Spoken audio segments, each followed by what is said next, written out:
When we talk about the global race for quantum tech, you usually hear about these massive sprints, right? Big, loud announcements. But today, we're going to talk about something different. It's the story of a country that's not really sprinting at all. Instead, it's quietly, deliberately, and very strategically building its quantum future from the ground up. This is the story of Indonesia's quantum turn. It's a great question, isn't it? In a field that's all about speed and being first, Indonesia seems to be taking a completely different approach. They're not trying to outrun anybody.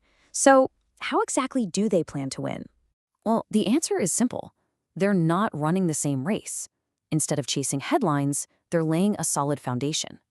This isn't about speed for the sake of speed. It's a careful, measured approach. And for them, it all starts with something absolutely fundamental: national security. So, where does this whole journey begin? Not with some flashy new commercial product, but with something at the very core of the nation itself: security. This isn't a moonshot. It's a calculated defense-first strategy. And boy, did they send a clear signal back in May of 2025, when they launched their National Quantum Security Roadmap. The name alone tells you everything. The goal here isn't just to innovate. It's to secure the country against the threats of tomorrow and build real, lasting resilience for a whole new digital age. And this roadmap isn't just talk. It's broken down into three really practical phases. First, up to 2027, they're focused on the most immediate need: testing out quantum VPNs to lock down their military and government communications. Then, from 2027 to 2030, they shift to building up their defenses, rolling out post-quantum cryptography, or PQC, which is basically just super strong encryption that even a quantum computer can't break. They'll also set up a dedicated quantum security operations center. And the long-term vision? It's to become a trusted leader in quantum security for the whole region. Okay, so a security plan is great, but it's only as good as the science that backs it up. So if defense is the blueprint, what's the engine that's actually going to drive this thing forward? Well, the answer lies in their research core. I want you to meet BRIN-Q. Set up back in 2022, this is the absolute heart of Indonesia's research efforts. Think of it as the National Brain Trust, the place where all the country's core scientific talent is coming together to really dig in and explore the frontiers of quantum science. And they're not just dipping their toes in. Their focus is incredibly comprehensive. They're tackling everything from the deep, abstract theory all the way to the practical engineering of actual quantum devices and sensors. This shows they're not just interested in using the technology. They want to understand it and master it from the very beginning. You know, science is a team sport, right? It doesn't happen in a silo. And Indonesia totally gets that. A huge part of their strategy is just bringing brilliant people together. Things like conferences, Conquest 2022 is a great example, are all about building a community, pulling in global experts, and basically putting Indonesia on the map through this kind of quiet, scientific diplomacy. Okay, so we've seen the quiet, steady steps.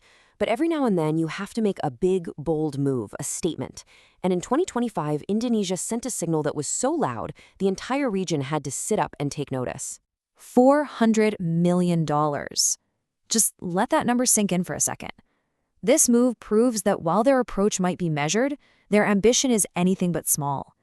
So, what exactly is this massive bet on? This huge investment is going toward building Asia's very first quantum AI data center. It's a major collaboration with the US, planned for Batam. But look closer. This isn't just about quantum. It's about weaving it together with AI and big data. This is a play to become a leader in the entire future digital economy. So, a clear plan, a research engine, and a huge investment. It all sounds pretty great, but Indonesia is also being refreshingly honest and realistic about the pretty significant hurdles it has to clear on this long road. First, let's just get a sense of scale. We're talking about a country of over 270 million people, a massive population with absolutely enormous potential. Now, keep that number in your head. And now, look at this one. The total number of researchers, PhD students, and specialists actually working in quantum, it's less than 100. That contrast, that gap, it's pretty staggering. So you see, the main challenge isn't a lack of vision. They've got that in spades. It's a lack of volume, just not enough people. Scaling up that highly specialized workforce is a monumental task. And on top of that, there's a shortage of the advanced labs you need for the crucial hands-on work that turns theory into reality. And this is where their strategy really comes full circle.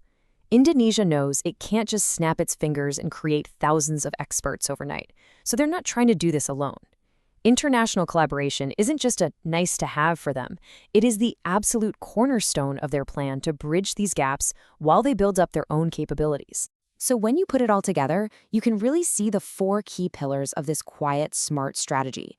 You've got a national plan driven by security, a foundational research engine building the brains, a bold strategic investment making a statement, and a very realistic approach to closing that critical talent gap.